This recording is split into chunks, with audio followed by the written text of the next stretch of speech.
반갑습니다. 허브경제TV 서현도입니다. 이번에 같이 볼 종목은 카카오뱅크고요. 카카오뱅크 바로 한번 보도록 하겠습니다. 영상 하단부에 보시면 카카오톡 아이디 HRB2019 친구 추가 많이 하셔가지고 요즘처럼 좀 난이도가 올라가는 시장에서 많은 도움 받으시면 좋을 것 같습니다. 일단 오늘 플러스 1.3 나왔고요. 사실 이 플러스 1.3만 봤을 때는 기분이 좋을 수는 있겠습니다만 주가의 위치로 볼 때는 딱 전날에 그 액션을 줬던 그 구간을 음봉을 그냥 양봉으로 바꿔놓은 그런 액션이 나왔습니다.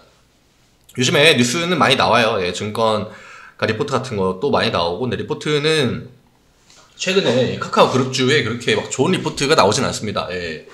어쨌거나 대장이라고 할 수 있는 카카오가 그 금리 인상 시기에는 좀 불리함을 받을 수밖에 없는 종목이기 때문에 그런 거는 좀 어쩔 수 없다. 어쩔 수 없는 부분이고, 지금 카카오뱅크는 결국 금융주이기 때문에 카카오 그룹주 내에서 어떤 종목이랑 비교를 하기보다는 다른 종목들, 다른 금융주들과 좀 비교를 해야겠죠. 근데 요즘에 이제 나오는 예대금리, 그러니까 이게 막연하게 사람들이 생각하면은 금리 인상해가지고 이 이자 비율이 올라가는 거지 않습니까? 돈의 그 가치가 올라가는 거기 때문에 이자가 올라갈 때 은행들이 당연히 돈을 많이 벌지 않냐.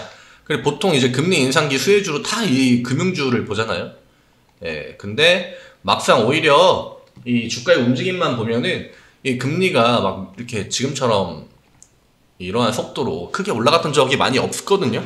과거에는 주식시장에서 이제 진짜 금리 0.25 올린다 하면은 그날 진짜 지옥이었어요. 그게 진짜 몇 년 전인지 모르겠는데 제가 과거에 주식을 할 때, 그러니까 그 정도로 시장에 주는 그 금리의 압박이나 이런 것들이 요즘 시장에 비하면은 굉장히 강했다. 그러니까 이 금리라고 하는 거는 0.25만 올려도 시장에 영향을 굉장히 미치는 요인이었는데, 요즘에는 사실 그렇게 우리나라 금리 올린다고 주식시장이 바로 반응 안 하죠. 지금 다 미국 금리, FOMC 연준 이쪽만 보고 가고 있기 때문에 사람들 생각보다 이제 이 금리 올리는 거에서 좀 많이 무덤덤하다. 그리고 아마 아실 거예요. 그러니까 예전이야, 진짜 예전과 같은 그런 과거의 시장이야 이제 금리가 0.25 오르고 해가지고 1년에 2번 올렸다고 쳐요. 그러면은 이런 것들로 인해서 금융주들이 받는 어떤 포지션 이런 게 그러니까 좋아질 가능성이 굉장히 높았는데, 요즘만 보면은 오히려 금리가 올라감에도 불구하고 다 주가가 좀 지지부진한 이런 움직임들이 많이 나오고 있습니다. 그러니까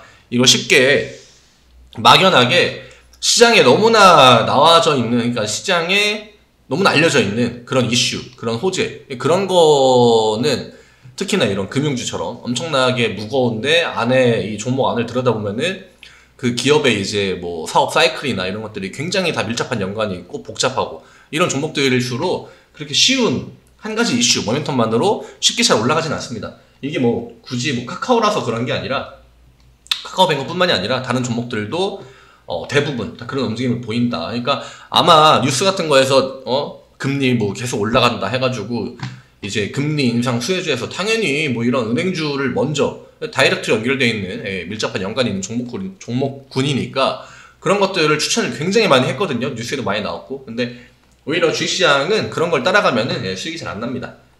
그리고 우리가 흔히 아는 경기 민감주다, 경기 방어주다, 경기 민감, 경기 방어주 이런 얘기들 많이 하는데, 요즘에 좀 올라가는 종목들은 거의 다 방어주긴 해요. 그리고 대표적으로 경기 방어주라고 할 수 있는 통신주 이런 거 지금 많이 올랐죠. KT도 좀 많이 올랐었고, 그러니까 그런 것들이 지금 어떻게 보면은 어떤 환율이 제가 볼 때 가장 지금 문제이기 때문에 이러한 환율로 인해서 수혜를 받는 종목들이 생각보다 잘 올라가고 좀 뻔한 그림에도 불구하고, 그리고 이 카카오뱅크 같은 경우에는 금리 인상에 너무나 뻔한 수혜주라고 볼 수 있겠지만 무거운 종목들이 한 테마로 엮여 있다고 봐야겠죠. 그러니까 금융주들은 다 시가총액이 어마어마하고 시가총액 다 상위에 포진된 종목들이니까. 그러니까 그런 단순한 이슈를 보고 주가가 올라가는 걸 기대하면은 웬만해서는 잘 가지 않으니까, 그런 부분들도 내가 앞으로 어떤 주식을 매수하거나 매도하려고 할 때 좀 꼭 참고하셨으면 좋겠습니다. 오늘 외국인 매수 들어왔고요. 보면은 프로그램 매수가 20만 주 들어왔습니다. 그러니까 오늘 시장이 나쁜 흐름은 아니었기 때문에 어떤 종목이든 프로그램 매수는 들어올 수 있었어요. 그리고 오후 턴에 외국인 매수가 다 양시장 쪽으로 강하게 들어왔습니다. 물론 이 코스피 같은 경우에는 지금 외국인 매도가 찍혀 있습니다만 오전에 매도를 많이 하고 그 다음에 오후 턴을 매수로 돌리면서 오전에 내다 팔았던 거를 만회한 게 마이너스 300억 정도이기 때문에 오늘 양시장 다 외국인의 힘으로 좀 주가를 끌어올렸다. 오전에는 기관이 좀 힘을 줬어요. 근데 기관 애들이 다 바로 또 이제 포지션을 바꾸고 외국인들이 많이 시장을 끌어올려줬기 때문에 오늘 대부분의 종목에서 이러한 프로그램 매수가 강하게 들어온 종목들은 쉽게 찾아볼 수 있다. 그러니까 오늘 뭐 이러한 것에 큰 의미를 두실 필요는 없고, 오늘 미국 시장이 중요하겠죠. 이틀 동안 나스닥이 지금 5%가 빠졌고 이제는 반등이 한번 나올 차례가 됐거든요. 근데 그거를 우리나라가 오늘 한번 빨리 갖다 당겨 쓴 건지, 아니면은 앞으로 좀 반등이 나와야 될 분위기이기 때문에 먼저 이제 반등이 나온 다음에 오늘 또 미국장 이후에 다시 한번 또 반등을 보여줄 건지, 요거는 내일 시장이 돼봐야 알겠죠. 그 다음에 오늘 나스닥도 봐야 되고, 오늘 반대로 이제 미국 시장이 좀 빠진다, 그러면은 우리나라는 내일 조금 더 마이너스를 더 크게 보여줄 수 있겠죠. 왜냐면은 오늘 우리나라가 올렸고 오늘 저녁에 미국 시장이 빠진다고 하면은, 그러니까 그런 부분들 감안하셔가지고 지금 결국 27,000원에서 계속 버티는 중이거든요. 그러니까 어쨌든 간에 카카오뱅크가 뭐 시가총액이 크고 뭐 은행주고 이런 걸 떠나서 저점 부근에 있는 신규 상장주에 해당되긴 합니다. 그러니까 LG엔솔 같은 경우에는 지금 여기서 이런 상태에 나온 다음에 이렇게 올라가는 그림이 나오고 있거든요. 이런 식으로. 근데 지금 결국 저점을 깨고 지금 하나, 둘, 셋, 이제 다섯 번째 깨는 자리란 말이죠. 그리고 중간에 명확하게 어떤 반등 구간을 보여준 적이 있냐? 없습니다, 아직까지. 그러니까 지금 뭔가 내가 좀 카카오뱅크에 대해서 어떠한 대응을 하고 싶다 하면은 적어도 요 정도 라인 혹은 이런 라인 위쪽으로, 이 라인은 그냥 정점 말하는 겁니다. 그러니까 요 앞 구간들을 뛰어넘는 강한 액션, 내가 그 정도 액션이 나온다고 하는 거는 카카오뱅크가 올라갈 이유가 있다는 겁니다. 근데 요런 액션만으로는 좀 부족하다. 지금 이 정고점 대비했을 때 뭐 저점 비교하고 고점 비교해도 한참 모자르지 않습니까? 여기도 한참 모자르다, 여기도 한참 모자르다. 이럴 때 많이 들어가요. 거기다가 지금 지수가 작년부터 하방이었죠. 이런 거를 감안한다고 하면은 지수를 거스르고 카카오뱅크가 올라갈 수 있는 모멘텀이 있냐 없냐에 이걸 따졌을 때 단순하게 금리 인상?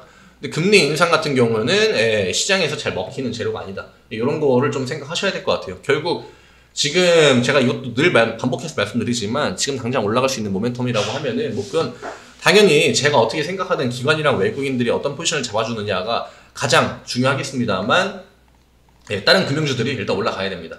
다른 금융주들이 올라가고 뭐 예대금리차 이런 걸 해가지고 지금 뭐 어디는 몇 프로니 어디는 몇 프로니 이런 이야기가 많이 있거든요.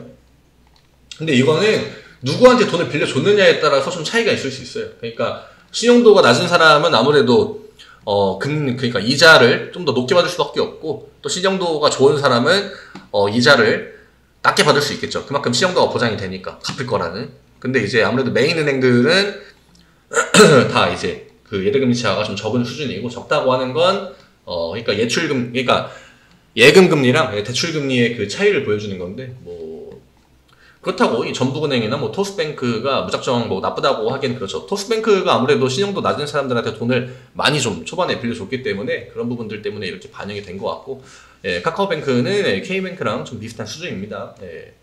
지금 이거 3개거든요. 인터넷 전문은행이.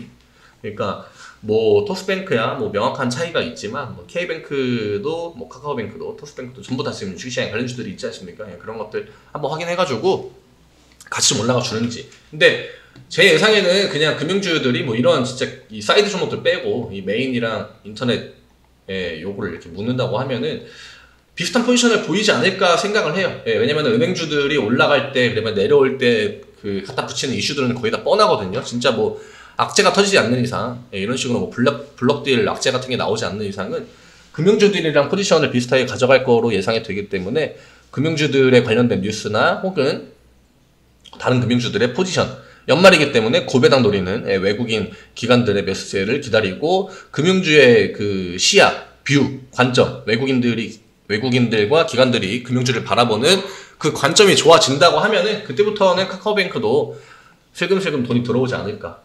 카카오가 떨어진다고 해도 카카오뱅크는 저는 금융주 쪽 포지션을 따라갈 것 같습니다. 그래서 금융주 쪽을 조금 더 보자. 이 정도 설명드리고, 네이버에 허브경제TV 검색하시면 제 홈페이지 들어오실 수 있습니다. 카카오톡 친구 추가하는 방법, HRB2019. 아, 네, 요즘에 진짜 주식이 너무 어렵다. 저도 요즘에 시장이 그렇게 쉽다고 생각은 안 해요. 예, 물론 뭐 매매할 종목은 계속 나옵니다만 굉장히 어려운 시장인 건 맞고, HRB 2019 친구 추가하셔서 저희랑 같이 하시면 또 그런 부분에서 도움 많이 받으실 수 있으니까 무료 체험 받아보시면서 내가 지금 매매를 좀 잘못하고 있었구나, 지금 시장에서 이런 종목을 사면은 수익이 바로바로 나는구나, 이런 거 한번 이제 체험을 해보시면 굉장히 도움 많이 되지 않을까 생각됩니다. 내일 이 시간에 또 인사드리겠습니다. 감사합니다.